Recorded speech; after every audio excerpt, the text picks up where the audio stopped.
সবাইকে শুভ সকাল। আসসালামু আলাইকুম। হাতে অল্প সময় সকাল, সন্ধ্যা বা রাতে দুপুরের খাবারেও খাওয়া যায়। চটজলদি ৫ মিনিটে বানান ঝরঝরে চিড়ের পোলাও। চেটেপুটে সার্ভ হবে খাবার প্লেট। সবাই ভালোবেসে খাবে। চিড়ের পোলাও একেবারে ৫ মিনিট সময় দিন, ৫ মিনিটে হয়ে যাবে। ঝরঝরে চিড়ের পোলাও বানাতে ১ কাপ মোটা চিড়া ভালো করে ধুয়ে পানি ঝরিয়ে রাখুন। আমার জি, এই যে কেমন ঝরঝরে হয়েছে দেখতেই পাচ্ছেন।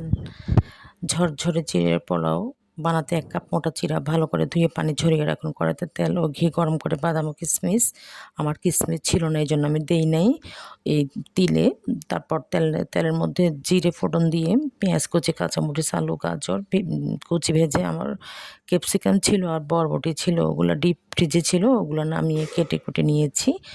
আর চিনি একটু হালকা দিয়েছিলাম আমি, ভাজা বাদাম মিশিয়ে হালকা আছে ৫ মিনিট রান্না করেছিলাম। মোটা সব কিছু পরিমাণ মতোই দিতে হবে। ধরুন মোটা চিড়া ১ কাপ, তেল ও ঘি ৩ টেবিল চামচ, পেঁয়াজ কুচি ১.৫ কাপ, আলু ও গাজর কুচি ১.৫ কাপ, কাঁচামরিচ ও বাদাম পরিমাণ মতো, হলুদ গুঁড়ো, লবণ স্বাদ মতো, চিনি সামান্য।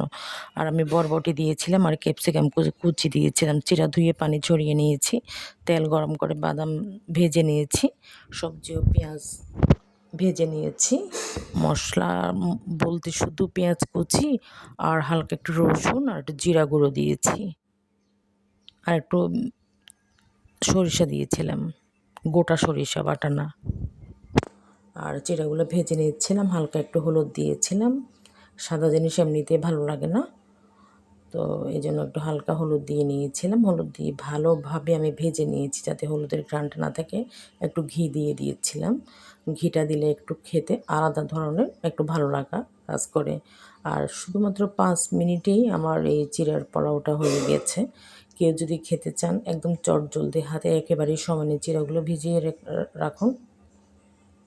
যত ভিজাবেন ততই ঝরঝরে হবে।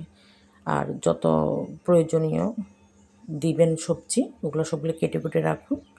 হালকা করে সব ভেজে একে একে নামিয়ে নেওয়ার পর, চিড়া দেওয়ার পর, চিড়া যখন একটু ভাজা হয়ে যাবে ঝরঝরে এবং মুচমুচে, তখনই আপনার একে একে ভেজে সব সবজি রাখা সবগুলো দিয়ে নামিয়ে রাখুন।